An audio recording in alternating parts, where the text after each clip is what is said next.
And we are live. Welcome back to Takes by Fans. We got a great show for you today. As always, we are live every single day at noon Eastern. If you want to watch live, head over to twitch.tv/takesbyfans. If you want to watch but not live, head over to our YouTube channel, Takes by Fans. We post all of our shows and clips of the show there on a daily basis. And if you just want to listen, we are on podcasting apps, Spotify, Apple Podcasts, Google Podcasts, IR Radio. So, however you want to watch or listen, we've got you covered in multiple ways. Alrighty, folks, today is a big, ginormous Thursday, because y'all know what today is, correct? I don't think I'm saying anything that we all don't know already, right? The NFL Draft kicking off tonight, folks. Round one, first round picks. Who's going to be drafted, folks? Which player is your team going to get to solve all of their problems, folks? Who are you going to get tonight? I don't think anybody knows, folks. Nobody knows. This may be the craziest NFL draft. Potentially, I think it has that potential to be the craziest, wildest, most unpredictable NFL draft in NFL history, folks. And like all great sports talk shows, folks, we have done no due diligence. But I think we're changing that today, folks. Get excited. We are going draft crazy, folks. We are having 10-minute auditions for these quarterbacks. We are going to focus on the quarterbacks here, and I know the quarterbacks aren't the talk of this year's draft, and that's a little bit why we're going to kind of get down to the bottom of it. We know some teams are going to be drafting quarterbacks this draft. I mean, we've got the Panthers, they don't even know what the hell they're doing. We hear, oh, we're keeping Sam Darnold, and then they have to retract it 4 minutes later, and then it's, hey, we're going to get quarterback. We don't want Baker Mayfield, though, so we're going in the draft. So the Panthers don't even know what they want. Go out and get Baker Mayfield. A lot of people are predicting potentially Baker Mayfield and Deebo Samuel get dealt in this year's draft, but I'm not seeing it because nobody wants to trade up. So if nobody's going to trade up, who's trading these players? So everyone's speculating Deebo Samuel, Baker Mayfield get dealt tonight, but I just don't see it. This is not a good draft class, as in, hey, you need to go out and get this player. Like Trevor Lawrence. I mean, people were waiting for this man for 3 years just to go out and get him. There is no player in this year's draft like that. So who's trading up? So I really don't agree with the Baker Mayfield, Deebo Samuel, but it's going to be interesting because, once again, who knows what's going to happen? I don't think it's going to happen, but once again, who the heck knows, folks? Nobody knows. This year, just nobody knows. And I think that may be the most fun part of this year's draft. So we're going draft heavy today. Last day. Let's go out with the bang with it. So 10-minute auditions for these quarterbacks. You got it or you don't. You're popping up the screen or you're not. The stats speak for themselves or they don't. 10 minutes. We will be setting timers. If you don't make that impression in 10 minutes, no, you're not getting drafted. I will call the teams, be like, they did not pass that 10-minute test. Do not draft them. And every single NFL team will listen to us, folks. We kind of know what we're talking about over here, okay? Big things coming on the show. Well, not on the show, but over here, okay? So stay tuned to that at our Twitter. Just posted a video yesterday with a little hint of what's to come, potentially. So, folks, the general managers, the teams are going to be listening to us. So if you're not showing out in your 10-minute audition, maybe don't show up to draft night because you're going to be sitting there a long, long time. Yes? So today on the show, we are going to run through the NBA. 2 teams closed out last night. Do we really need to spend that much time on them? One game we have to spend a little bit of time on, but the Bulls, we can not even talk about it. Bulls lost. Of course they lost, of course. But I have to get this dig in, so we will talk about that game. But we'll quickly break down the 2 games last night. Hey, it's a wild Thursday because we have the NFL draft. But folks, it's another 3-gamer today. 3 NBA playoff games on tonight. Whoa, potentially maybe the last time this happens all year long on draft night. There's just too much going on tonight, folks. And somebody said this, and I was kind of like walking around not all day, for a few minutes. I won't over exaggerate and say a few hours, but I heard somewhere that the Celtics Bucks series was starting tonight, and I had like a 30-minute period of me kind of like, holy cow, there's Celtics Bucks on tonight, game 1, more playoff basketball on, and the draft. I was like, how am I gonna get through the night? I mean, I would need to go out and buy more screens. I don't know if I'd have enough screens to fill all this. But then I checked and it's like, no, they're not starting tonight. So I don't know where I saw that or who said that, but you got me for about 20 minutes. So congratulations. But let's start the show, shall we? So let's start here in the NBA, and then we will go into our 10-minute fast track quarterback auditions. We will look at stats, film, and all that. And if you got it, you got it. And we'll see it, folks. We know how to gauge talent, yes? Yes. So let's start here in the NBA, and then we will transition to the NFL. So here we go. 2 games on in the NBA last night. The first game, the most predictable game, Bulls at the Bucks. Game 5 last night, and in no surprise fashion, the Bucks absolutely blow out the Bulls. They cover the 12.5, 12, whatever you locked it in at, and they win by 16, 116-100, and win the series 4-1 by winning last night. Now, for the Bucks, Giannis always classically doing his thing. 33 points, 9 rebounds, shooting 73%. The man cannot be stopped last night, folks. Bobby Portis still doing his thing at the 3. And once again, no Chris Middleton potentially for this Boston series. So we called it, I think, on the 24th, Hey, we're choosing the Celtics to win the whole thing. Chris Middleton will not be there for the Bucks-Celtics series, and that's definitely going to hurt this Bucks team. Now, this Bucks team can still win because we're getting great production by Bobby Portis. 14 points, 17 boards at the 3, 2 of 7 from the 3. Shot 46% on 13 shots. We get Brook Lopez, 12 points, 5 rebounds. So Al Horford, Robert Williams, Daniel Tice are really going to have their hands full with all the beef that the Bucks are going to be playing. I mean, we're having Bobby Portis, Giannis, and Brook Lopez all out on the floor at the same time. A lot of beef to handle, but the Celtics can handle that beef defensively. Shout out to Imo Udoka. He will scheme to get it done, folks. He will see how he can stop this Bucks team from being offensively gifted. If you lock up Giannis, everything else should fall. So once again, we are calling the Celtics winning it all, winning the series and the NBA Finals. We officially changed our prediction 1 round into the playoffs. So, no Chris Middleton. Bobby Portis still filling in. That's what we all need to know.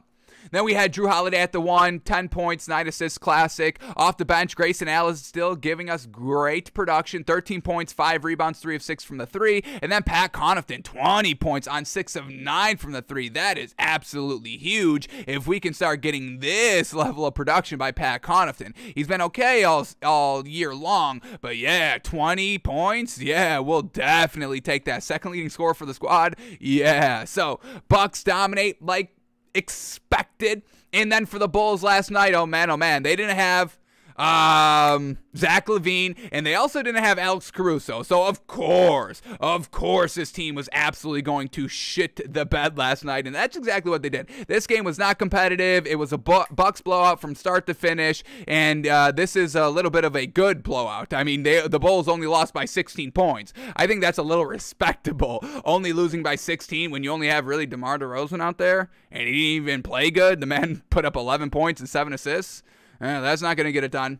So DeMar DeRozan playing the 2, only 11 points last night. We had Ayo in the starting lineup, 8 points, 1 assist on 27% shooting. I really was looking forward to Kobe White in the starting lineup.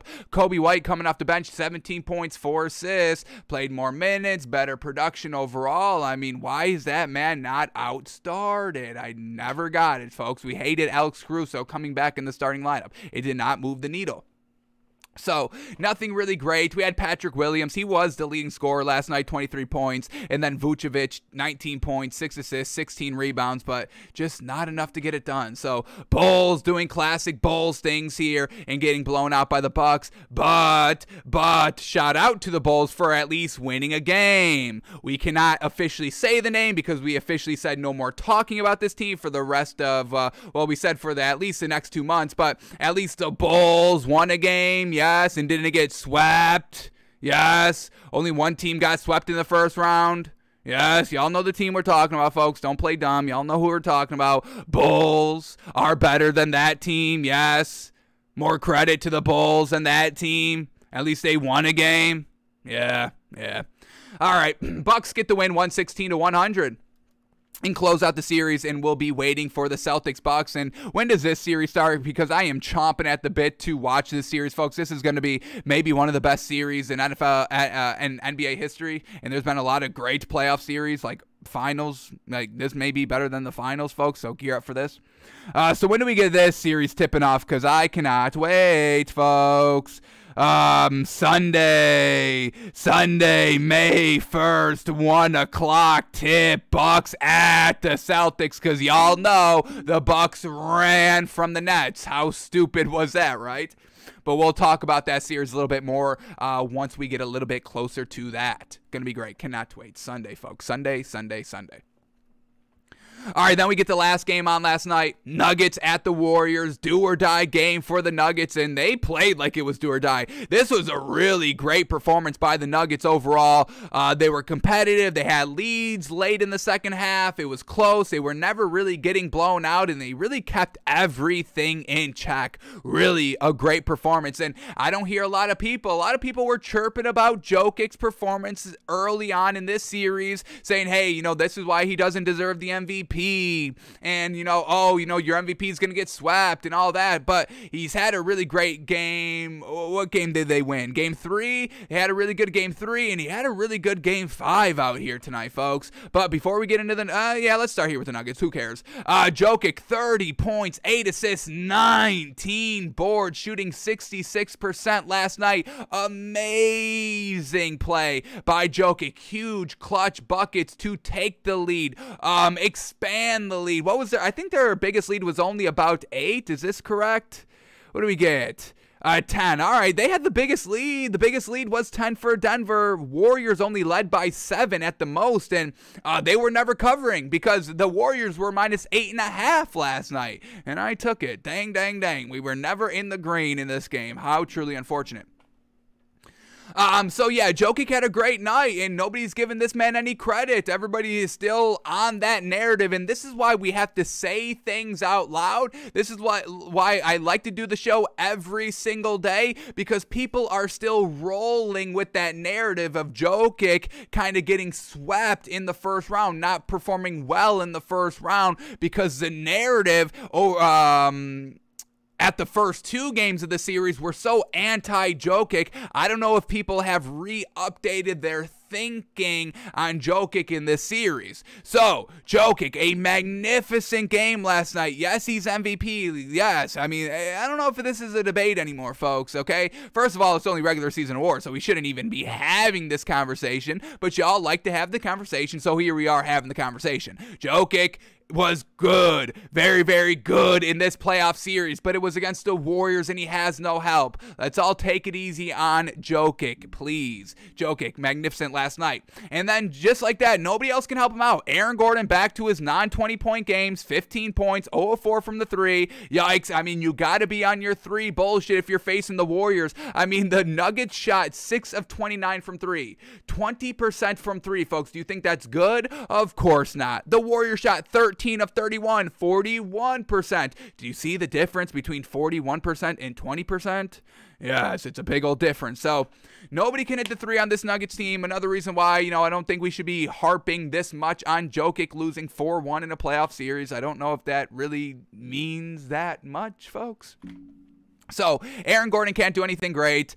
Second leading scorer was DeMarcus Cousins coming off the bench. 19 points, 4 rebounds, real solid. Bones Highland, 4 points on 0 of 6 from the field. Only got to the line 4 times. Bones Highland, you let us down when this game was close. A must-win game. Bones Highland, come on. I know you're young, so we'll give you a little bit of the benefit of the doubt. But, man, 0 of 6, 0 of 5 from the 3. Come on, we needed you last night. Bryn Forbes only played 11 minutes. He scored no points either on 2 shots. Bryn, I've gone to bat for you time and time again. And this is what you do to me in a must-win game when it was close. Jokic doing it all. You can't give that extra oomph last night.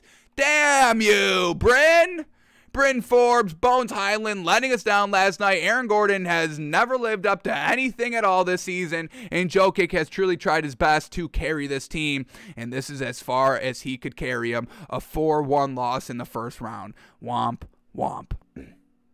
All right, but then we get the Warriors last night, folks, and a little bit of an anecdote. I don't know if y'all care, but I'm going to say it here. So, I saw it yesterday. NBA Fantasy Lab say, hey, NBA Fantasy Labs tweeted out, hey, Steph Curry's back in the starting lineup. So that's all they said. They didn't say Steph Curry was going to be in the starting lineup. Jordan Poole's coming down to the bench. So when I saw that, I was like, whoa, Steph Curry in the starting lineup with Jordan Poole, with Klay Thompson. I was kind of running the lineups in my head. I was like, well, that would only work if Steph Curry's the 1, Jordan Poole's the 2, Klay Thompson's the 3, Andrew Wiggins the 4, and Draymond Green's the 5. And I was thinking about that lineup before this game, and I was like, wow, I think I love that. I think I really want to see that, because Kevon Looney's been giving us nothing all season long. Andrew Wiggins going down to the 4 could really help out, because, you know, when you got Klay Thompson and Jordan Poole and Steph Curry, we don't need Andrew Wiggins to be kind of like a main priority scorer. So he can focus a little bit more defensively, a little bit more reboundedly. And then you get Draymond Green, who doesn't put up any points. Yeah, put him at the 5. I mean,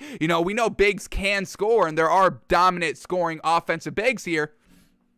But once again, Draymond Green, all you have to do is be the beef, be the defense. And that's exactly what we saw last night. And it was absolutely really, really good. I really loved this lineup. And then this is what the exact lineup was. So once again, I don't know, did y'all call this lineup? Is this impressive? Probably not, but I am going to say it on the record here. I called this lineup perfectly, and it played out really, really well. Steph Curry at the 1, 30 points. The man went manic in the second half, just toying with the Nuggets. And can I bring up this one play real quick? It was kind of like the game-sealing play, and it was just like what can you do? Like, there's nothing that you can do at this point. Let me see. Here it is. 29 seconds left, 30 seconds left.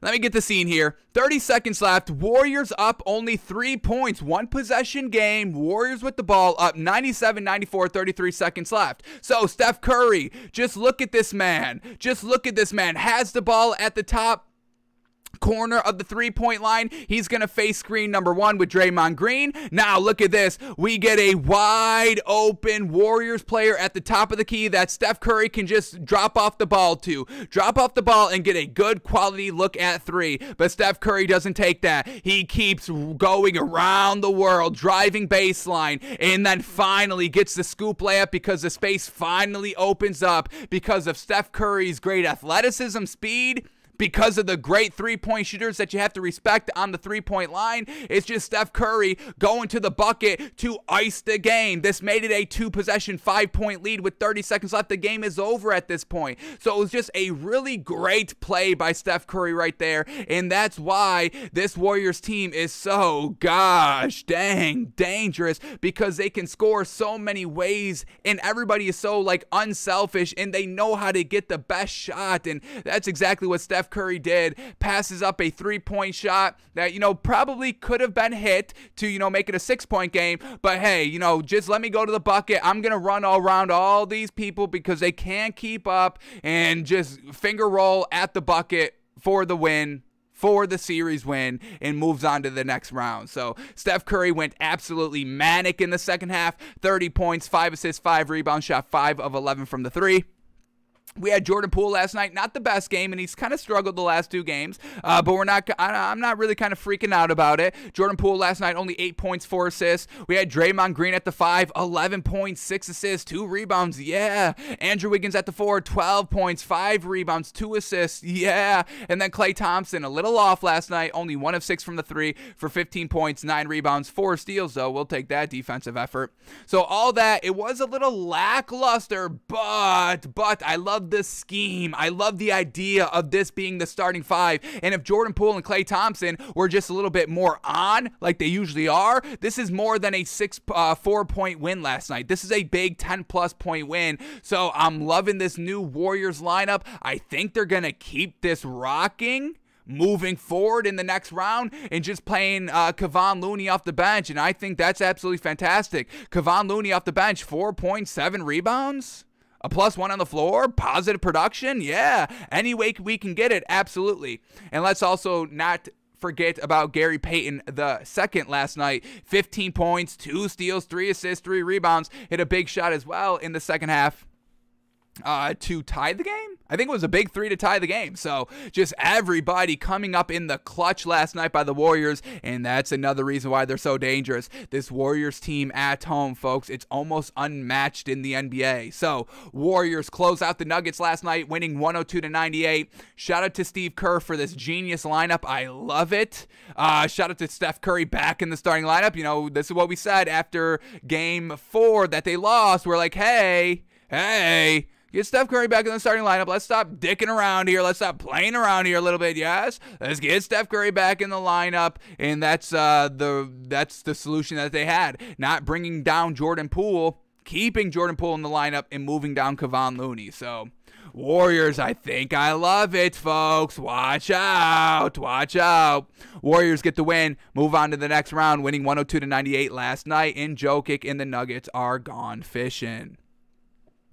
All right, that is all the NBA from last night, but we got a 3-gamer on tonight, folks. It's going to be absolutely fantastic while we're all watching the draft. Little draft in the background, little playoff basketball in the forefront, because these are some good games, folks. It's not like we can just only focus on the draft tonight. We have to be watching this NBA playoff basketball because, folks, the 76ers play tonight, and if this team collapses like they have a real great shot at doing, this is going to make the offseason in the NBA so fun, folks, because everybody's already calling out Doc Rivers, which, hey, we love. We tried to preach it a little bit earlier in the season. Hey, this man is holding this team back. The 76ers bench has gave us nothing all year long. But what do we get from the Celtics bench?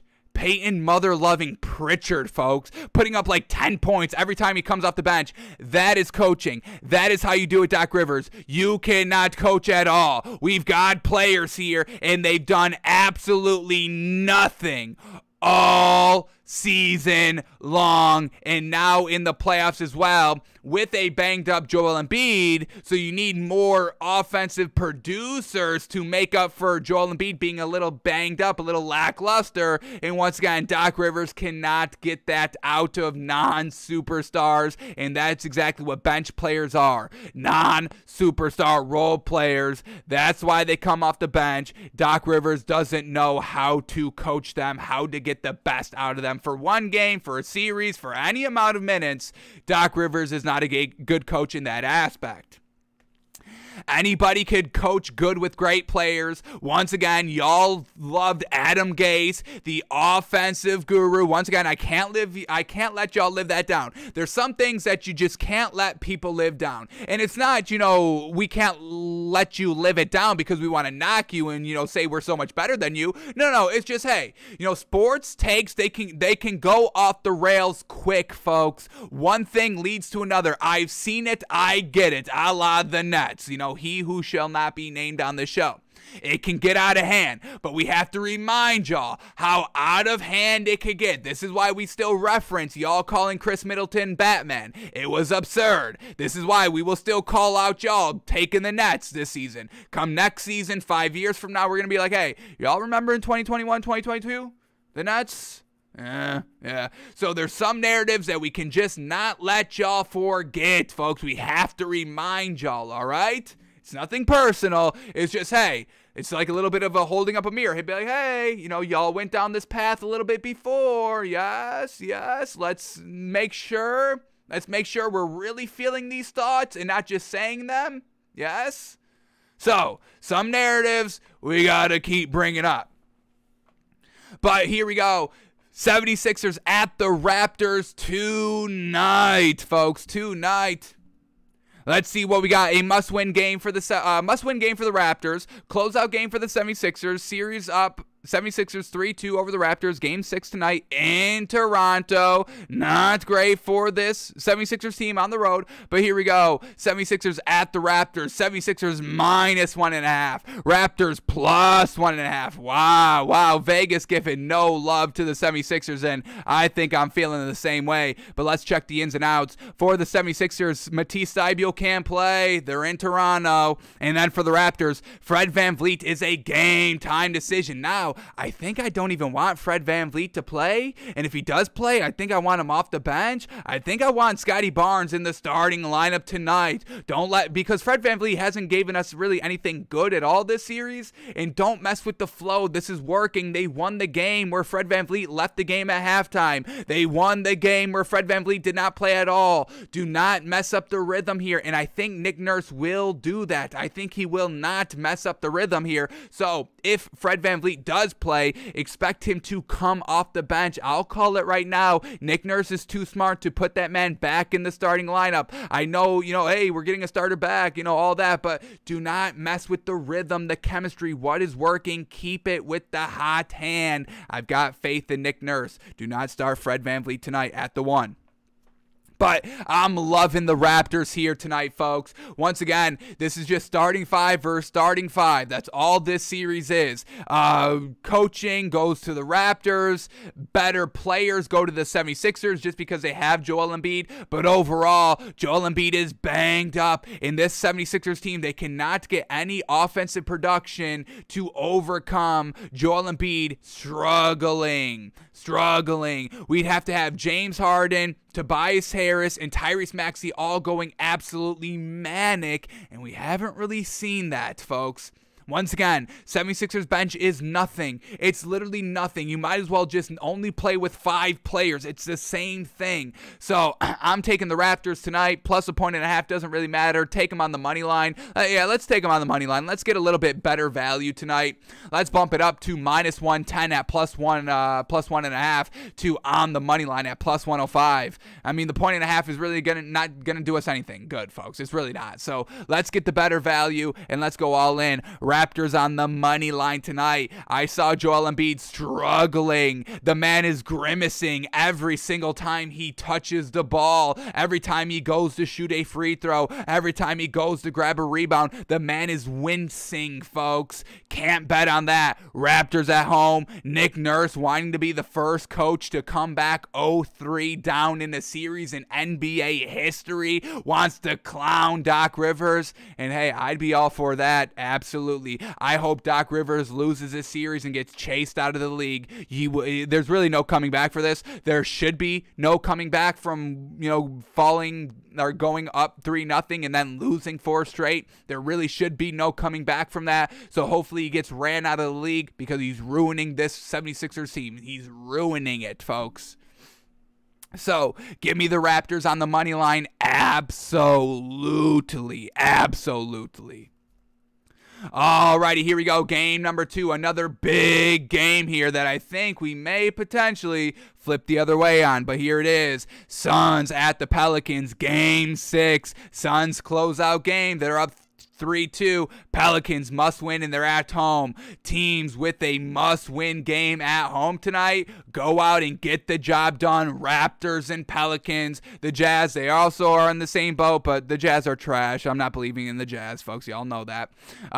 So back to Suns Pelicans. Let's see the ins and outs here. For the Suns, Devin Booker still a no-go, but is kind of looking to be back. I really think he could have played today. If the Suns were down 3-2 in this series and not up 3-2, I think Devin Booker would give it a go. But since they are a little bit in control, they have a little bit of a buffer, Game 7, if need be, back at home, I think they would pull out Devin Booker if they lose tonight. But start of next series, Devin Booker should be good to go. He's trending towards playing sooner rather than later, unlike Chris Middleton, who will not play, I don't think, at all in that Celtics series. So, Suns, usual suspects out, Dario Saric and Devin Booker. And then for the Pelicans, everybody's good to go. Now, the Pelicans, they were able to lock up Chris Paul for 1 game, struggled in the last game, but still kept it relatively close throughout the game. Pelicans here at home. Pelicans, I think they get it done. The defense rocking and roaring, that home crowd. And once again, we're still getting nothing good from Cameron Johnson. The only reason why the Suns won Game 5 was because Chris Paul and Mikal Bridges went wild in that game. Chris Paul had a really good game. It wasn't Cameron Johnson. The man still put up lackluster numbers, folks. It's never going to be Cameron Johnson. Cameron Payne had a solid night off the bench. Shout out to Cameron Payne. That's who should really be in the starting lineup. I'm really over Cameron Johnson, folks. I think he's so overhyped, overvalued. The man has let us down literally multiple. I don't know if I can even count how many times the man has let us down over the last 2 years. Like, all we have to have you do is step up. I mean, you only have to be like, when Devin Booker's there, you have to be like the 6th scoring option. And when Devin Booker's not there, you have to be like the 4th or 5th scoring option. Like, it's so hard. Oh, my goodness. And he still doesn't give us any production. It's a little absurd at this point. So I'm taking the Pelicans here. Pelicans at home, Suns on the road. Now, there's no doubt that the Suns can win this game. They're well coached. They show that they can, turn it on when they need to. But Pelicans at home, I'm rocking with these home teams here, besides the next game we're talking about, because that team is just so trash, y'all know. But Brandon Ingram, really coming into his own this year, folks. Truly being a true number one to carry a squad before McCollum got here. Once McCollum got here at the trade, still doing great things. 30-point nights almost every single game, no problem. Fantastic. CJ McCollum's always freaking fantastic. Knows how to be a 1, knows how to be a 2 with Damian Lillard. And then we get Valanciunas, who's just absolutely playing out of his mind here. He is maybe playing his best stretch of basketball here in this series. And this is a tough ask. I mean, he's going against DeAndre Ayton, who's just so much more beefier and a little bit, I don't want to say better, and I don't want to say more skilled, but overall a little bit more successful just because he's on the Suns. They got to the finals. Valanciunas never got to the finals. So a little bit more successful DeAndre Ayton, a little bit younger, but overall, I mean, Valanciunas, truly just doing some dirty work out here and having some real good success. So I'm going to give the big three, the Pelicans, a chance here, and I'm taking the Pelicans plus 2.5 in a must-win game at home. And then the last game on the night here, let's see, is this good value? It's solid. I think I like it. Well, I know I like it. But here we go. Mavericks -1, Jazz +1. That's it, Vegas. Mavericks -1. This is still disrespectful as heck. We know the Jazz are just absolutely absurdly bad. It is. Can we call it like it is, folks? Honestly, can we be a little real here? Can we be real here today, right now, for the next few seconds when we talk about this game? There's a lot of phony baloney going on, and I get it. I understand the phony baloney. You want to talk some things up. I get it. All of that. I get it, folks. I truly do. But can we be real here, folks? Just talk here, really real for a second.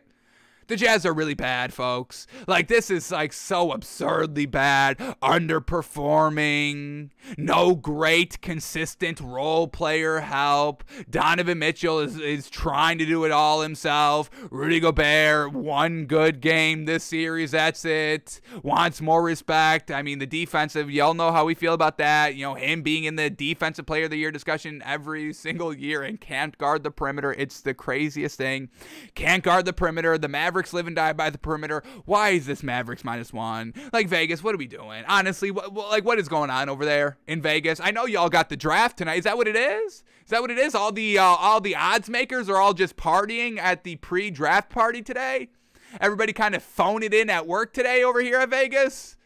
That's what y'all did? That's what y'all doing right now? Partying? Oh, just set the line at 1. I don't care. I'm getting drunk today, baby. It's draft day. You think I care about a stupid Jazz game? This is like the one thing I don't care about. I'll probably turn off playoff basketball after the Suns Pelicans game. I don't need to watch 10 o'clock Mavericks stomp the Jazz on the road. Why do I care about that game? I don't care about that series. I care about the series because the Mavericks are good, but the Jazz are just so absurdly, utterly not good at all. At all. So can we stop it with the Jazz? +1. +1 won't help you, folks. Let me spice it up, folks. I'm changing the line here. Mavericks -1 is too easy. Give me the most here. Mavericks -6 at +185. That's more my language. Yeah. Mavericks -6. Stop it with the Mavs -1. What is that? It's just absurd, folks. Mavericks beat the Jazz, folks. They always do. It's 3-2 Mavericks on the series lead, folks. They close out tonight on the road. The Jazz, the last time that they were at home, they won by Rudy Gobert winning layup against nobody. Okay, real good. And once again, only a 1-point win. I'm over it, folks. I'm over the Jazz. I've been over the Jazz. Y'all know. So, done with the Jazz. Mavericks -6, the most we can bet it up to at +185. I'm loving that odds. And I know it's 6 points, big old swallow, but I don't care, folks. It's the Jazz. They'll be fit. They won't get it done. We didn't even check the ins and outs in this game. Do I care? Of course not. But let's just double check here. For the Mavericks, everybody's good to go, folks. So, okay. And then for the Jazz, Donovan Mitchell, game time decision. Folks, honestly, Vegas, they must be taking the day off. That's the only sensical, reasonable. It's the only reasonable thing, folks. It's the only reasonable way to look at this value right here. That the Vegas, they're like, hey, let's have an early day, set the line at 1. Who gives a damn? And let's move on. That's all they're thinking about. The draft. They don't care about the Jazz. That's the most unexciting thing today in sports. With multiple game 6s in the NBA, with the draft, who gives a dang about the garbage, useless, utterly abhorrent? Like, it's appalling to watch some of their basketball, folks. All these collapses. Oh my God. It's just enough. It's enough.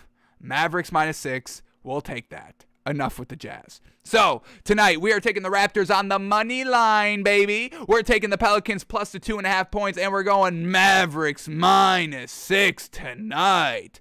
Wow. Oh, wow. Loving it.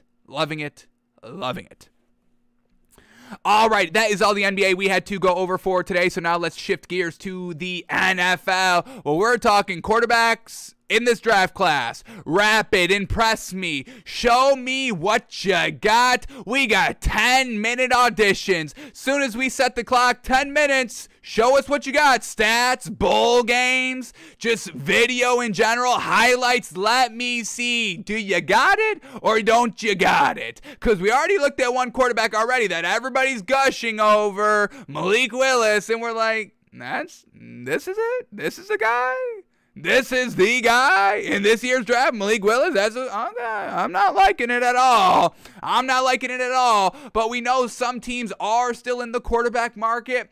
The Panthers, the Lions, the Saints, potentially. There are some teams that are going to be looking for quarterbacks. The Panthers said no to Baker Mayfield and think anything in this draft class is better than Baker Mayfield. And I don't know if that's the case. But that's what we're going to kind of look at, here. Who's the best quarterback? Who should be the first quarterback taken? Maybe really the only quarterback taken in this year's draft class. And, who's better than Baker Mayfield? Is there anybody better than Baker Mayfield in this draft class? So far, Malik Willis is not. I take Baker Mayfield over Malik Willis. Baker Mayfield's not great. He's not horrible. He's not trash. He's not bad. He's somewhere between okay and good. Okay and good. Not clutch, unfortunately. So, who's going to get traded today? Who's going to get drafted tonight? Nobody knows, folks. Nobody truly has their finger on the pulse. We don't have our finger on the pulse. I'll let y'all know. I'll let y'all know right now. I do not have my finger on the pulse here on the draft. We've got one draft prospect under our belt, and that's Malik Willis, and it was So, let's get into this, folks. 10-minute quarterback auditions. We're going to PFF for their quarterback kind of rankings, their draft eligible quarterback rankings, and then we're just going to go top down from this list. We'll see how many we can do, folks. We could probably fit in about 4, maybe 5. So we'll just go down this list, see who they've got, what their name is, and then go from there. Looking at the stats, y'all know we put emphasis on bowl games, and I want to see their highlights. Do they jump off the screen?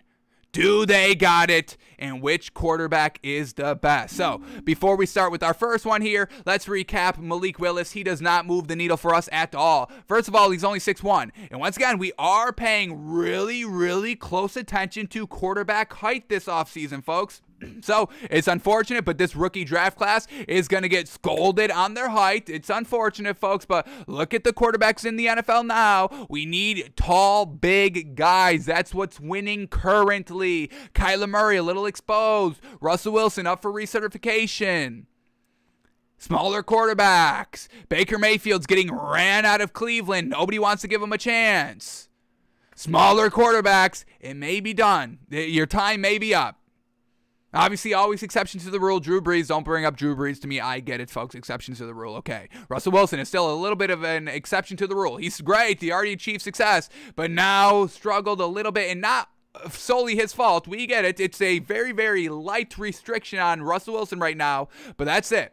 Smaller quarterbacks. Malik Willis is 6'1". Not moving the needle for us. The arm, it was just mediocre, nothing great. The speed, yeah, okay, solid speed. I don't know if it's going to transition well to the NFL. And then once again, his draft stock exploded at the NFL Combine and at his pro day. Once again, Zach Wilson had a ginormous throw that really kind of elevated him in his draft class. And what happened to Zach Wilson?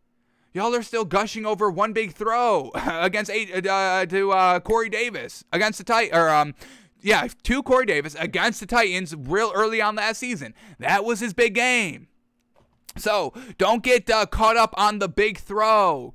The big combine throw, that one game throw, week 3, 4 in the season.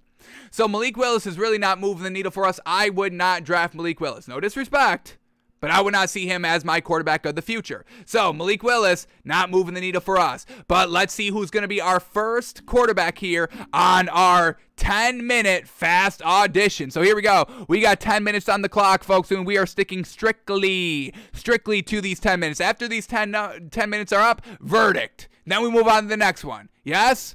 So, here we go. The first quarterback in our 10-minute quarterback rush audition here is Sam Howell. And the 10 minutes start right now. Here we go. Sam Howell, folks, a quarterback only 6'1", not getting off to a good start here. 6'1" from North Carolina. Now, that's a pretty good school. We'll give him that. It's more of a basketball school, but overall still a good school. Sam Howell, let's go to the stats first. We got 3 seasons here at UNC, and he made the bowl game every single year. Fantastic. We gauge and judge bowl games very, very highly. You have a month to prepare, and it's the biggest game. It's basically your Super Bowl. Go out and win it. Can you win those big time pressure games with all these extra days and weeks to prepare? Are you putting in the work when they give you extra time to put in the work? That's why we gauge bowl games highly. So keep that in mind as we go over all these quarterbacks. So here we go. Sam Howell, freshman year.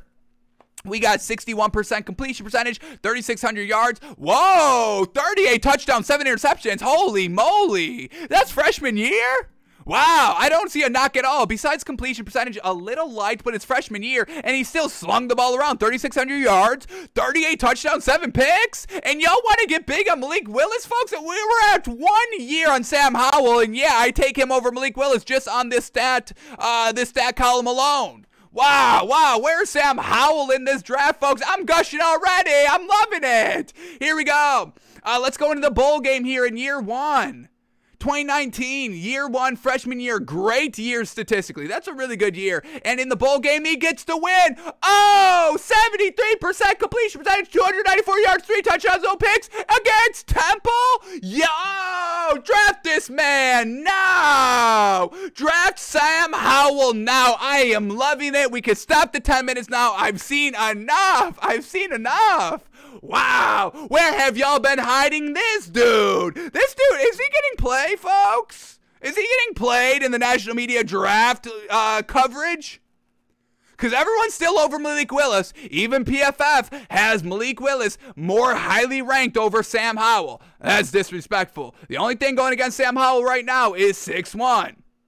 Here we go. Did he get better? Another big thing we look at. Are you getting better every single year in college? Year 2, did he take a jump? We got 68% completion percentage. Yeah.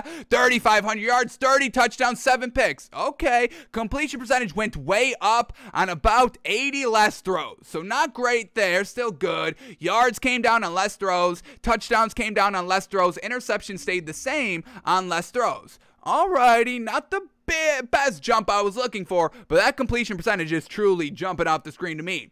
Bowl game year 2. Ooh, no. Loss? 58% completion percentage to Texas A&M. Now, Texas A&M, they are historically a bigger name in college football than North Carolina. But I don't think this is still a good Texas A&M team, so I don't know if that's a true excuse. But 58% completion percentage, 234 yards, 3 touchdowns, 1 pick. Was that 1 pick? Was that really kind of the deciding factor? They lost by 2 possessions, 13. Texas A&M put up 24 points in the fourth quarter. Wow, not good. All right, Sam. All right, kind of letting us down a little bit on year 2. We were gushing over you year 1. You should have came out of college after year 1. Damn. All right, let's see. Final year in college, junior year, 2021. 62% completion percentage, going back down. 3,000 yards, 24 touchdowns, 9 picks. Same amount of throws that he threw in 2020 when he threw 68%. So less completion percentage, less yards, less touchdowns, more picks. Sam! Oh, you're killing us, man. Oh, started so hot freshman year. Let us down these last 2 years. Here we go. Bowl game this year against South Carolina. That's your rival. North Carolina versus South Carolina on a neutral field, and you lose? Oh, man, Sam! Darn you! 60% completion percentage, 205 yards, 1 touchdown, no pick. And you lose by 17, 3 possessions? Oh, Samuel Howell. Shame. Shame. All right, I think we're falling off of Sam Howell. Can't be having that. Can't be seeing you get worse every single year. Cannot. All right, but let's go to the film, folks. That's only half of it. The stats are only half of it. Let's go to Sam Howell highlights.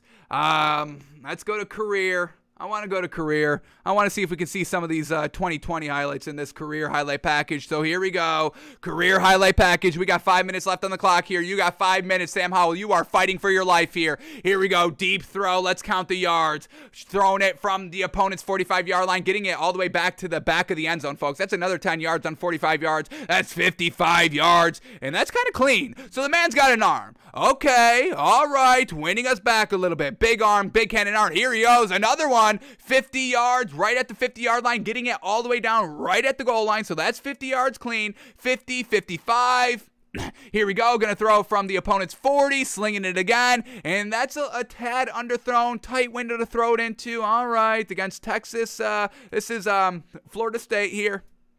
All right. What else we got? Sam Howell. Another 30-yard bomb. That's a beautiful throw right in stride. 30 yards for the touchdowns. Here we go. Wide open. Finding the man. About 30 yards. Another one. This one's big. Is this one big? All right. Decently big. Throwing it 35 to the 15. All right. 15 plus 35. Another 50-yard throw. Got a nice cannon of 50 yards. I think I want to move off this career highlight package because we're just getting big throws, which are good. I want to see you have the cannon, but I need to see you make those big, tight throws. Where are these ones? Tight-ass window, small-ass window to get it into? Big bombs are great.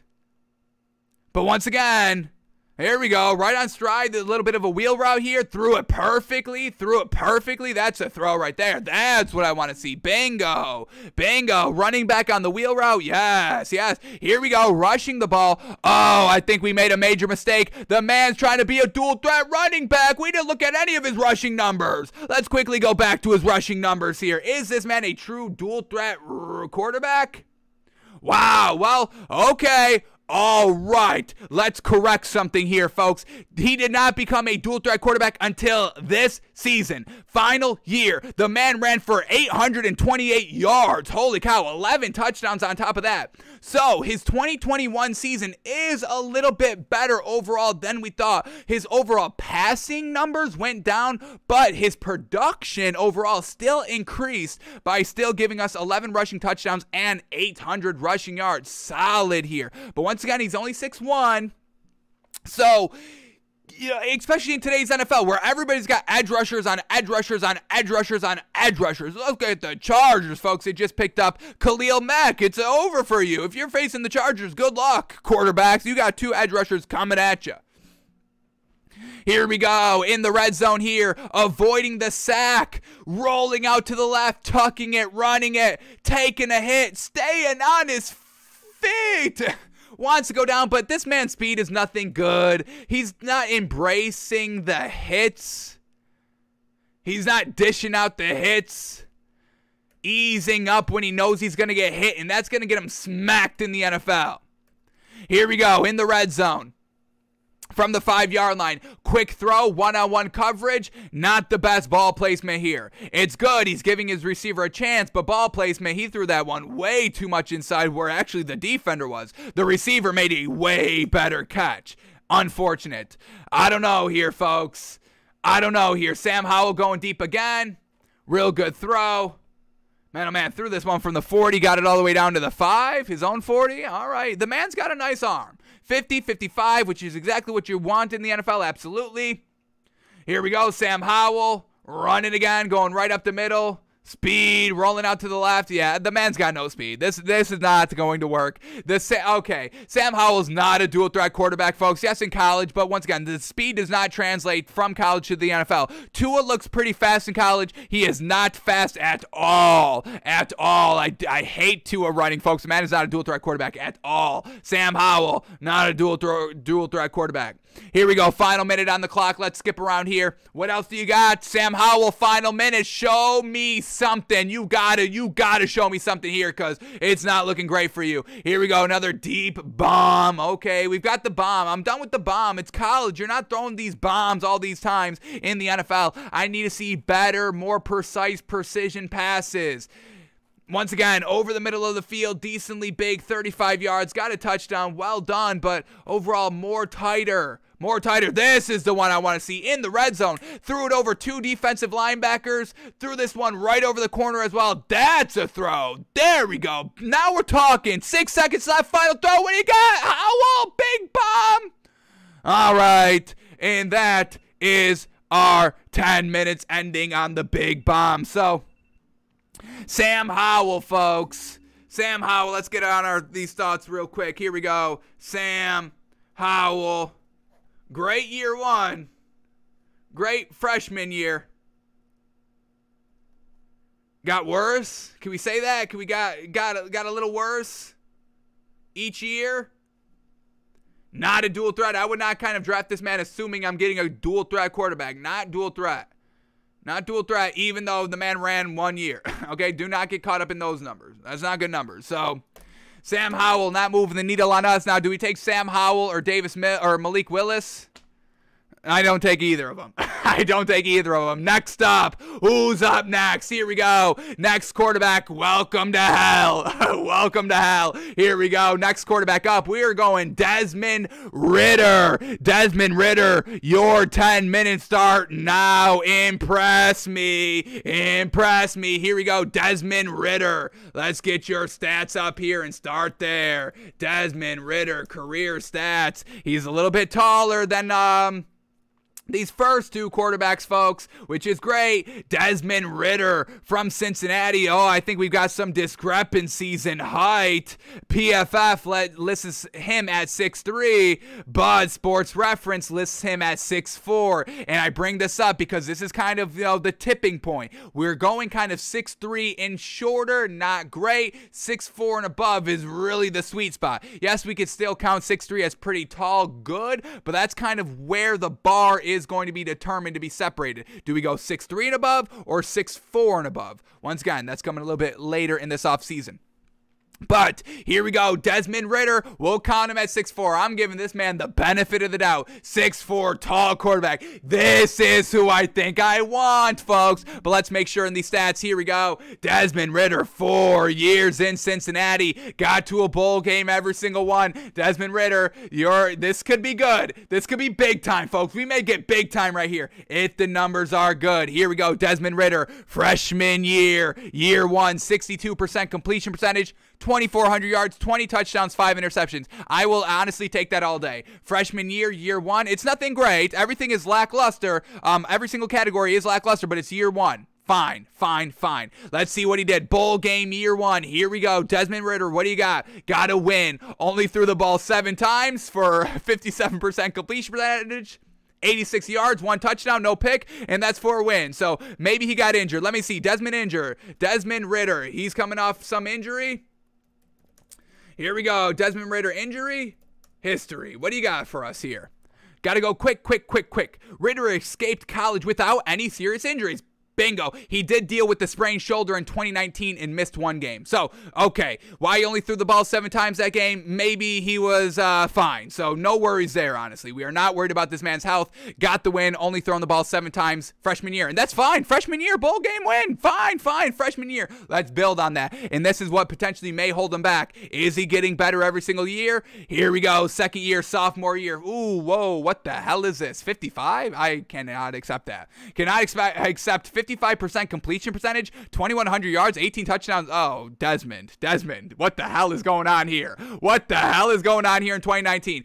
Stats are awful. He did win the bowl game, but only throwing 58% completion percentage, 95 yards, 1 touchdown, no pick. Why is this man not doing anything in the bowl game? Why are they like actively trying to keep the ball out of this man's hands in the bowl games? This is concerning now. Oh boy, he has the height, but once again, you got to take everything with everything, folks. It's not just who's tall, who's got good completion percentage for 1 year. We're taking the full body of work, folks. So Desmond Ritter, ooh, yikes. I'm not liking this dude at all. This is nothing good so far. 2020, is he winning in the back end of his college career? Here we go. 3rd year, junior year. There we go. 66% completion percentage. Still only 2,200 yards. That's not good. 19 touchdowns, 6 picks. Still a little not great there. We got to really see like 30 passing touchdowns.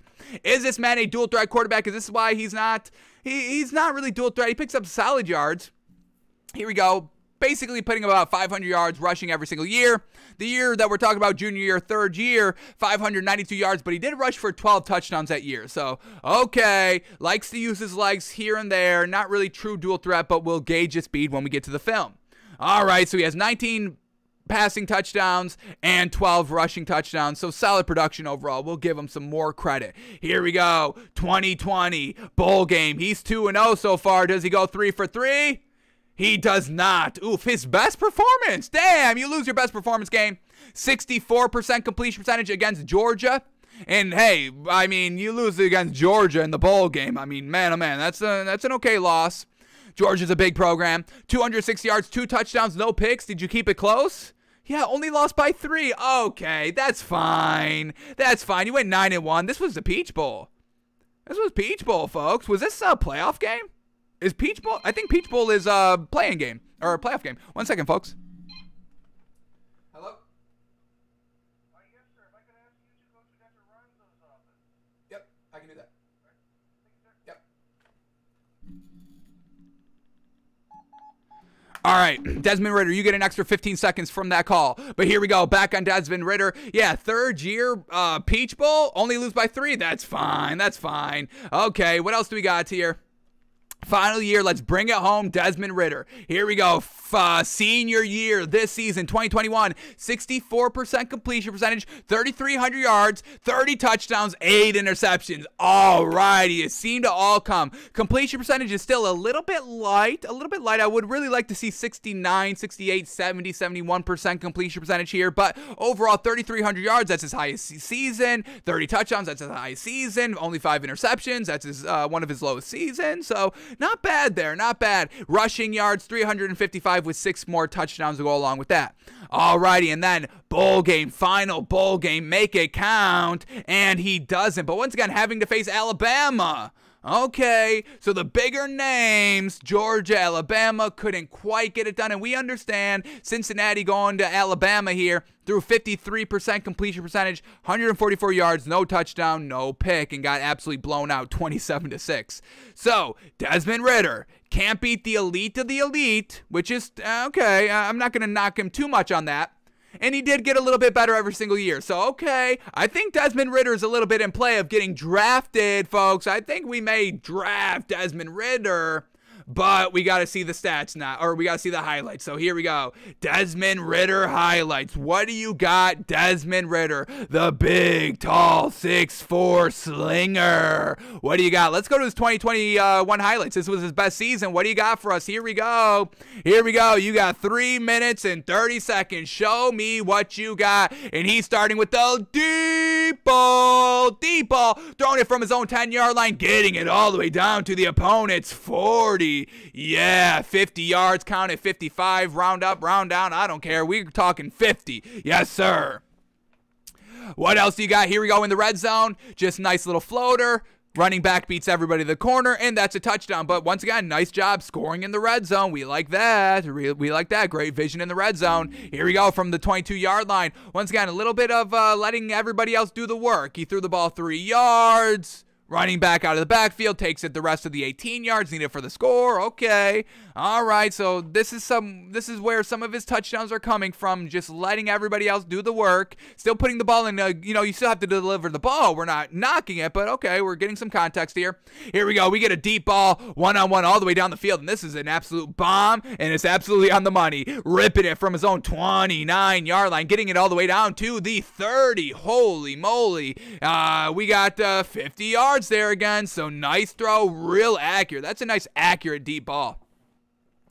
Oh, using his legs, 4th and 1. He's got some speed. Ooh, yeah. Now we're talking speed. This man's faster than Malik Willis, and this man is faster than Sam Howell.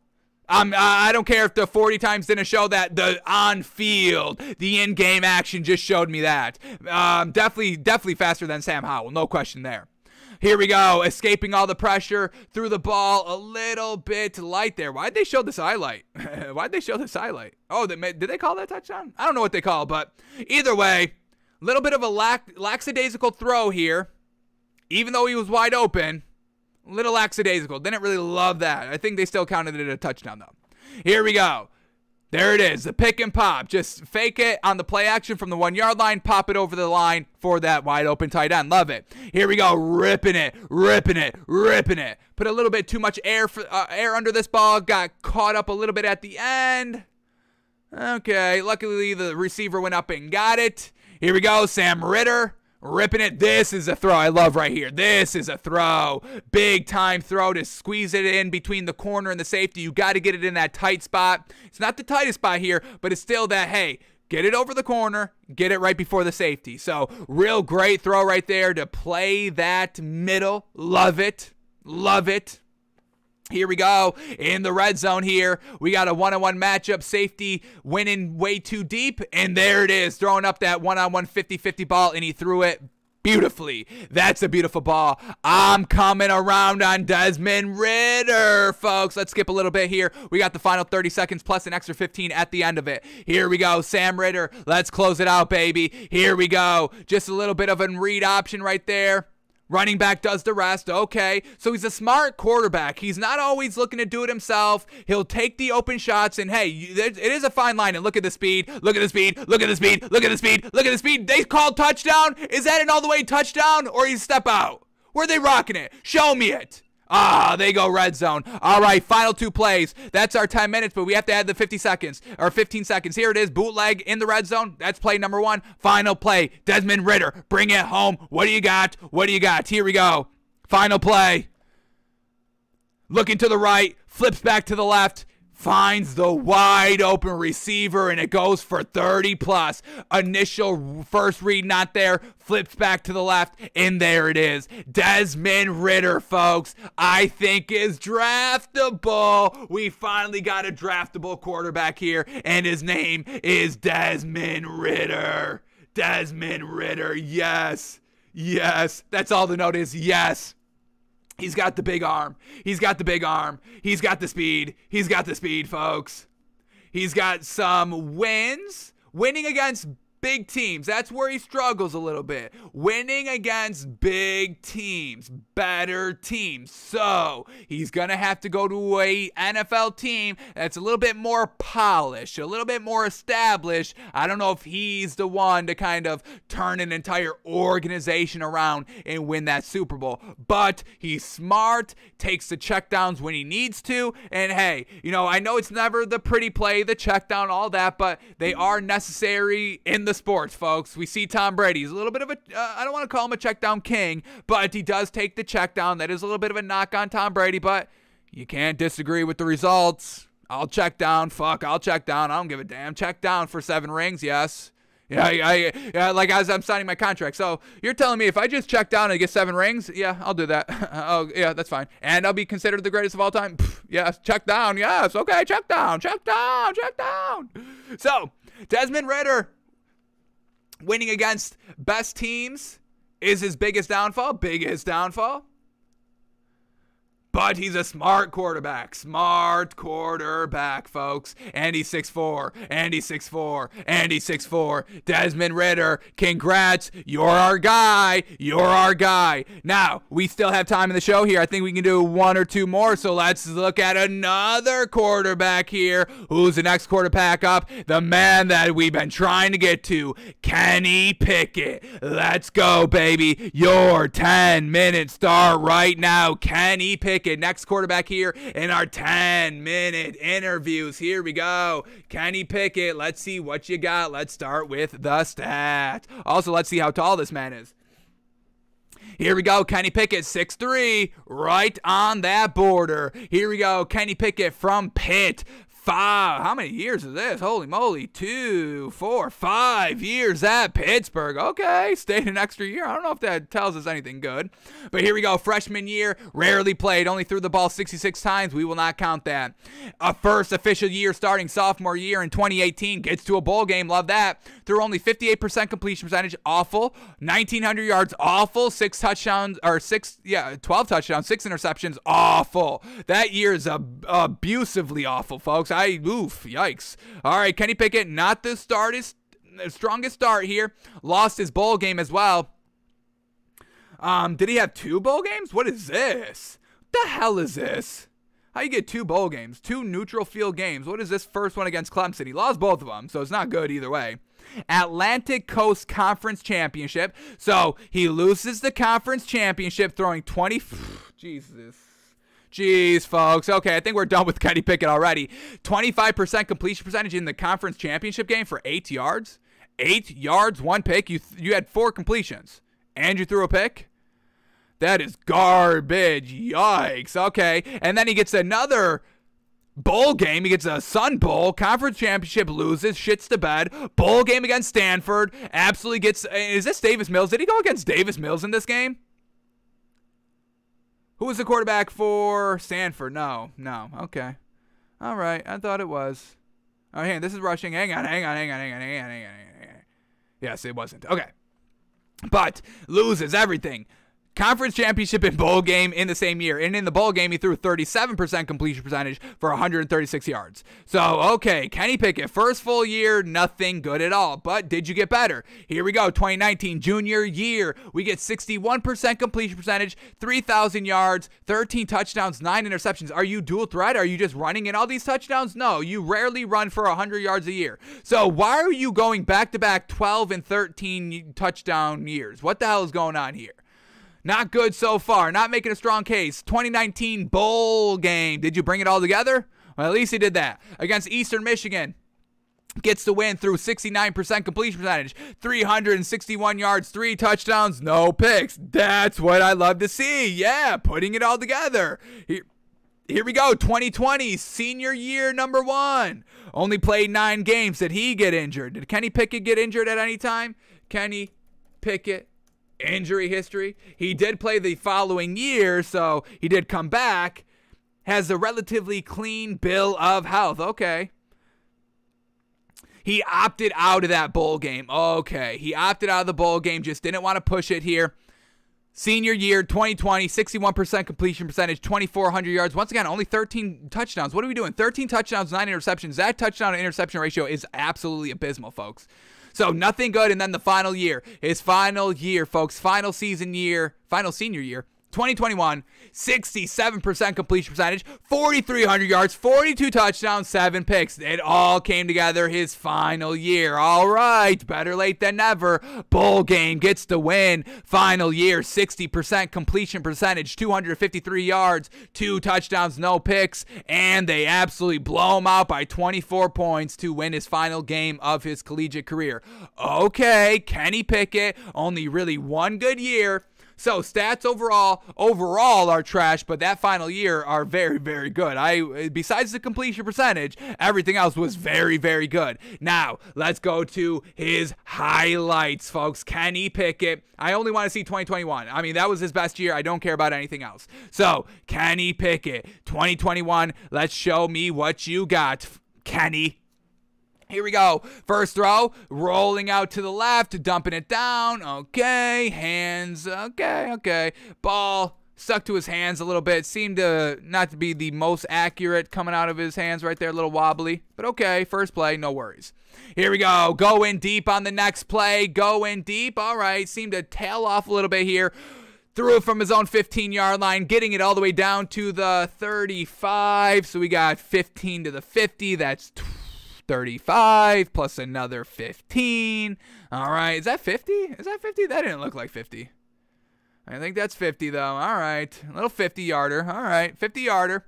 Back in the red zone here for the next throw. We got play action, sets out the screen, and look at this. I love this ball right here, and y'all know I love these quarterbacks that can execute a perfect screen, and this is exactly what Kenny Pickett just did right here. Setup screen, wide receiver screen on the left side of the field from the red zone, folks, 13-yard line.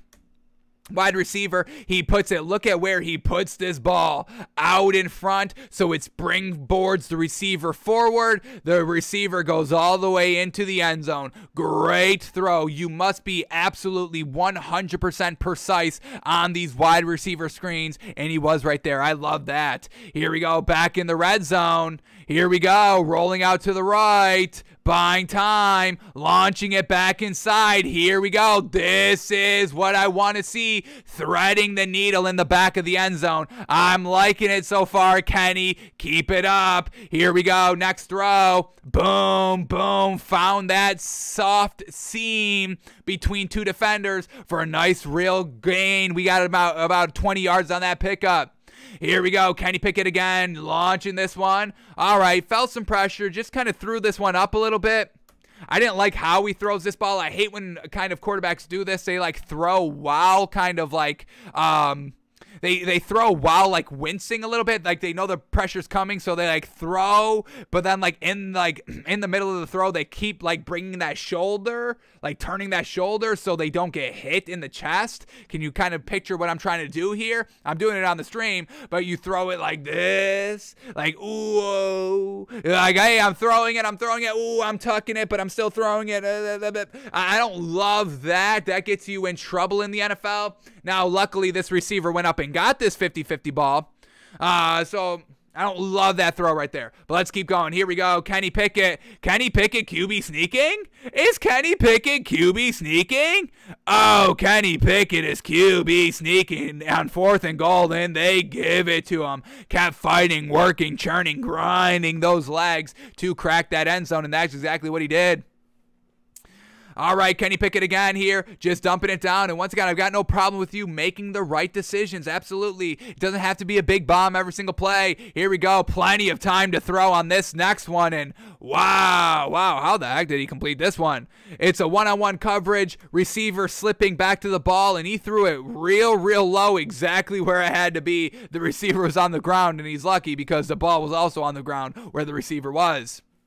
All right, Kenny again, standing tall in the pocket, rolling out to the right, feeling pressure, looking to throw. Once again, this man does not run. This is not a dual threat quarterback at all. He does not want to run. He's not looking to run. He's always looking for the best throwing play. Here we go in the red zone. Kenny Pickett looking one way. Reed's not there. Flipping to the left. There. Woo. Yeah. Like this man has shown me some good things. He's looking real comfortable in the pocket, folks. I'm kind of liking his pocket awareness. Yeah. Kenny Pickett's got some pocket awareness on him. I'm loving it.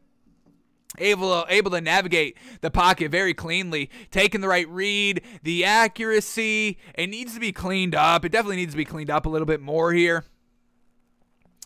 Yeah, it's got to be cleaned up. Here we go. Minute 30 on the clock. Let's clean it up, Kenny. Here we go. That's a wide open pass for the touchdown in the red zone. Launching it from the opponent's 40. He likes to be aggressive, man. He's challenging these one-on-one defenders. Man, oh, man. And I've got no problem. Y'all know we love challenging one-on-one matchups, but, I mean, we got to shore up the accuracy if we're truly going to do that. Here we go. Little play action. Decides to keep it for 5 yards to go into the end zone. So he'll use his leg, catches you by surprise. It's not his main function, second function, third function, okay? He'd rather QB sneak it. Here we go. Bingo, bango. Look at that one. Receiver running free. Defender really beefed it there. But Kenny Pickett just sees it and lays it exactly where it needs to be. And that's in for the touchdown, 36 yards. All right, here we go against Clemson, rolling out to the right, throwing right, and launching that ball deep on 3rd and 7 for about 30 yards. Add another 35 yards in the back of the end zone, and that's a touchdown for Kenny Pickett. All righty, final 20, Kenny. What do you got? What do you got? Time is running out. Still some concerns. He's going to launch this one. Bingo, bango. That's wide open on 4th and 5. 9 seconds. Let's get one more play in. Here we go. Final play. Kenny Pickett from his own 30-yard line, just dumping it down, only 5 yards on 3rd and 7. But hey, that's a smart 3rd and 7 play. And that's what I don't like as well. All right, that's the note I'm gonna write. That's how I feel about it.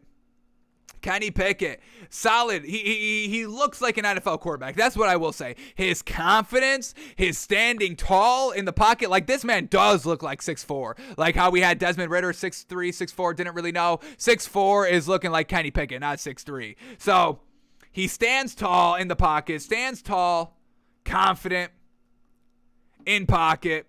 I think he can maneuver it very, very well. Comfortable, maneuverable in the pocket.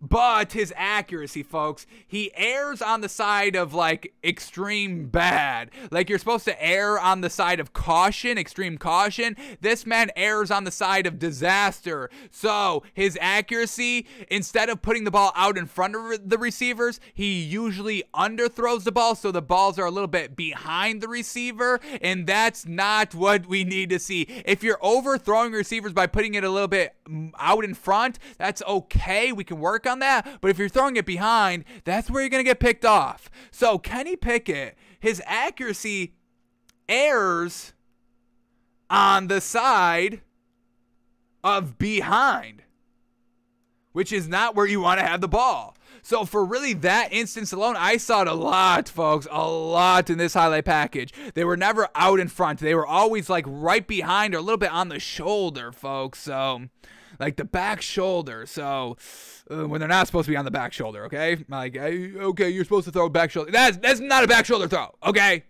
Damn. So, yeah, I think I'm going Desmond Ritter over Kenny Pickett. Let's go one final quarterback. Who do we got? We're going Matt Carroll. Matt Carroll, final quarterback auditioning, final 10 minutes. Let's see. Can Matt Carroll knock off Desmond Ritter? Here we go. Your 10 minutes start now. Here we go. Matt Carroll, C-O-R-R-A-L. Matt Carroll. We'll call him Matt Carroll for now. Matt Carroll, career stats. What do you got? We're starting here. Here we go. Matt Carroll, 6'1". Yikes. From Ole Miss. Here we go. 4 years at Ole Miss, but only got to 2 bowl games. Now, he did get to his 2 bowl games his final 2 years, so okay, not bad. Here we go. Freshman year, only threw the ball 22 times. We don't care. First real year starting freshman year. Second freshman year. Okay. Right-shirted. 2019 freshman year, 59% completion percentage, 1,300 yards, 6 touchdowns, 3 interceptions. That's a big old yikes. Okay, so really was a true freshman his first 2 years. Third year, 2020 sophomore. Whoa, now we're talking. Now we're flexing it. 71% completion percentage, 3,300 yards, 29 touchdowns, 14 picks. That's a lot of picks in college, honestly. 14 picks. I don't know if we could be doing all of that. that. That's 2-to-1 touchdown to interception ratio. That's light as well. Here we go. Let's also double check. Is this man a dual threat quarterback? He brought out the legs a little bit this year. 500 yards this season, 4 touchdowns. Okay, not bad. Not bad. All right, but he did get to a bowl game in 2020, so let's see how that one played out. He gets the win against Indiana. 68% completion percentage, 342 yards, 2 touchdowns, no picks. Yeah, that's a bowl game. That's an absolute bowl game. So really great sophomore year, junior year, final year in 2021. 68% completion percentage, so it did drop a little bit, but it's still high. 68, 71, I mean, that's what we're really talking about in college. So, yes, it dipped, but it's still overall very, very good. So, 68% completion percentage his final year, 3,300 yards again, 20 passing touchdowns, only 5 interceptions, so he cleaned up the turnovers, love that, and rushing his final year, 614 yards, 11 more touchdowns to tack on to 20, so 31 touchdowns in totality with only 5 picks. Now we're cooking. See, we're seeing everybody get better as they progress. That's what we want to see. But let's see what this man did in his final bowl game. Ooh, gets the loss. Only threw 3 times. Did he get injured? Is this man coming off an injury? His final game, Matt Corral, injury history. Let's see what this pulls up. Is this bad news bears for us? Corral suffered an ankle sprain against Baylor in this year's Sugar Bowl, exiting in the first quarter. Had another ankle injury early in the season against Alabama. Okay, so 2 ankle injuries this season. All right. Not bad. Just a little bit of an ankle injury, little ankle sprain. Didn't seem to be that tragic, that terrible. So unfortunately, they lose his last bowl game because he just didn't really play in it. How unfortunate. But overall, these may be the best stats that we've seen all day. So Matt Corral, you got the stats going, but are you looking better on the film than Desmond Ritter did? So far, we got Desmond Ritter 1, Kenny Pickett 2. Let's see. Does Matt Corral go number 1? Does he go 2? Or is he the 3rd? Let's see what we got here. Matt Corral. Let's go to this year's stats. Once again, I only really kind of care about this season. This was his best year, so 2021 highlights. Matt Corral, what do you got for us? Show me what you've got. Here we go, 6'2" quarterback. Once again, wish he was just a little bit taller. I wish it was a little bit taller. I wish he was a baller. He's a baller. Here we go, first throw in. This is what we're talking about. Just a nice little 10-yard pop, fitting the ball exactly in that tight window, and has his receiver off to the races for about 20 yards. Perfect. And he was backed up at his own 5-yard line. So love that. Here we go. Keep going. And this is the first game of the year. Yeah. Against Louisville, kickoff game. Boom. Ooh, now we're cooking. See, and this is what we're talking about, accuracy. This is what I want to see. The ball's out in front. Nobody wowed me at all with their accuracy at all. Now we're getting it. Accuracy is king, folks. Look at this. Oh, dude, I'm loving him. I'm loving this man already. Throwing the ball quick. As soon as he sees it, he lets it rip. And that ripped off for about 15. Can he get to the outside? We're talking 20. 25 yards there because he saw it so quick. Confident making that strike, and you gotta love it and respect it. I'm loving this man. Read option, keeps it, throws it, slings it wide open on the money. Okay, I think we've got our winner. We still got 5 minutes. And this is our winner. And look at this man running. Quick cutting in and out, athletic. Okay, can change direction quick. Runs it in for about 5 yards. It's a read option right off the rip in the red zone, and he carries it in himself for the touchdown. Here we go. Look at that one. Held it as long as he could on the little bit of the read option. And look at him fire this ball in. Yo, I'm really telling y'all, this is the dude. I've already got him. I draft him right now. Matt Corral is the best quarterback in this draft class. Easy peasy. I'm loving this dude, folks. Let's keep it up. Let's keep it up. We might have to fast forward a little bit because this is still the Louisville game. And we've gotten, wow. Look at this beautiful throw on the left sideline. Wow, just got it over that defender, number one. The throw we're talking about, over the corner before the safety in that tight window. And wow-wee, is that a tight window right there. Folks, how is this man not the highest ranked quarterback? What are the flaws on our man Matt Corral, folks? Please show me the one flaw because I don't think I can see it. And we are only 2 minutes into this highlight package. Are you kidding me? Are you kidding me? This man is just jumping. He's popping off the screen. This is solid speed. It's not like official dual threat quarterback speed, but this is like, hey, when I decide to take off and run with it, like this is going to do a little bit of damage to you. Wide open, pops it up, running in the red zone, read option scheme, screen, wide receiver screen scheme. This man is going to work. Folks, let's get big on Matt Corral. Oh my God, direct snap from the 6-yard line, and he stays on his feet up the middle for the tug. Folks, I am loving this man. Nobody's made us gush, and now he's got the deep ball. Yeah, wide open, slings it. Not too deep, 30 to the 40, 30 to the 40, 30 to the 35. Solid yards right there. But folks, have we used this? I mean, we have not been gushing. I think we've been gushing on this man the entire time. After we got past those first 2 years where he really didn't play. Folks, we're gushing. No other quarterback made us gush like this. In the red zone again, direct quarterback snap, running up the middle, diving at the end zone. The man can work in the red zone very, very well. Dangerous. Dual threat in the red zone is where he will truly thrive. Here we go. Look at all this time to throw, and he's gearing up for the long... Oh my goodness. Let's look at these yards. I think he's got the biggest arm. Oh, folks, what is going on? You see what happens? We do no draft coverage, and y'all are gushing over Malik Willis's pro day. Y'all are still liking Kenny Pickett. This man was like 6 down on the quarterback big board. For why? Let's count the yards here. He's going to sling it from his own 35-yard line and get it all the way down to the 5. 35 to the 50, that's 15. 50 to the 5, that's 45. 45 plus 15, folks, do the math. 60, shave off a couple of yards, 57. 57 yards, the biggest arm that we've seen today. I'm calling it. I'm stopping the interview short. I've seen enough. The remaining 119. What is wrong with him? What is wrong? What are they saying about him? I need to show the draft guide profile. Where are the lowlights? The second round. Why? Why analysis? Please show me. Oh, all the analysis is locked. Okay. Trends. Average draft position. This is interesting.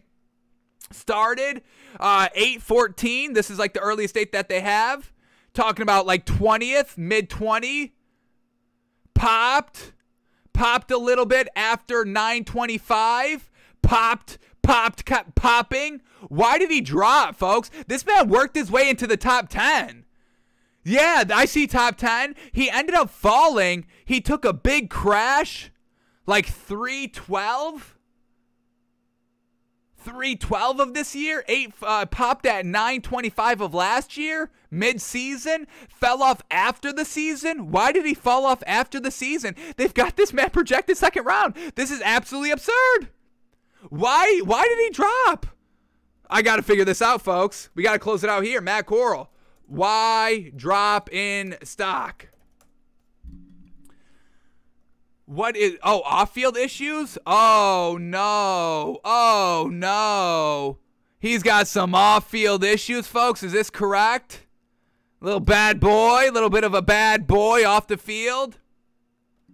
One NFL draft quarterback stock is reportedly on the decline due to issues beyond the football field. Ole Miss quarterback Matt Corral was addressed by an anonymous offensive coordinator, stating that he has concerns regarding the quarterback, saying, quote, he's kind of a mess. His offense was a true college offense. He pushes the ball. He plays reckless with his body. I did not see that. I did not see reckless. I didn't think any of that was reckless, folks. I truly do not classify that as reckless at all.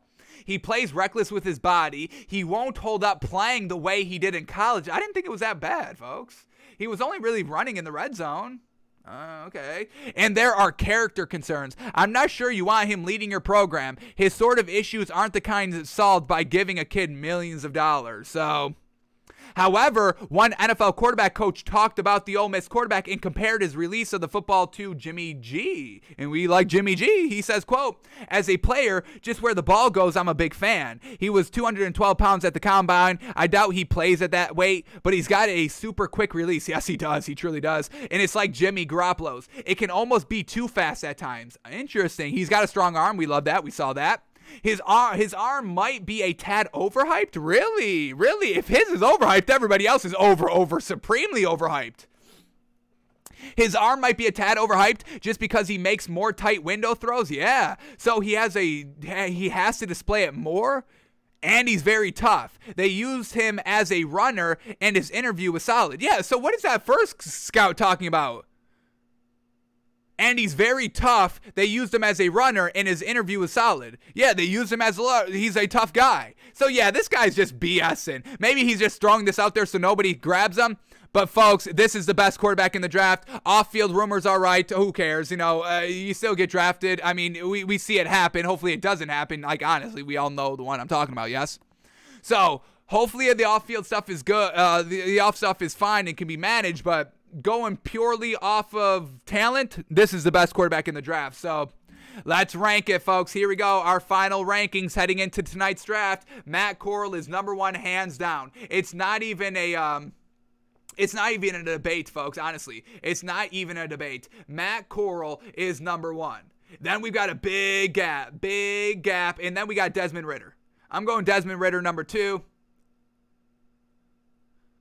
And then we got Kenny Pickett at number 3. If he can clean up that accuracy, now we're talking. And then the other ones, I don't care about Malik Willis, and I don't care. Who else did we watch? Sam Howell. Yeah, get Sam Howell out of here. Don't even draft him. Matt Corral, though, folks. I'm gushing. I've officially gushed today. I've gushed today, folks. So, loving Matt Corral, folks. So we will have that. I'll write this up on a Google Doc, so just so we have this officially on the record, so we can point to it and be like, hey, we called it. But Matt Corral, hands down the best quarterback talent in this year's draft class. Love it. Great speed, tough guy, great accuracy, and tight window throws. And he sees it. And as soon as he sees it, he lets it fly, and I love it about it. Matt Corral, folks. Love everything about him.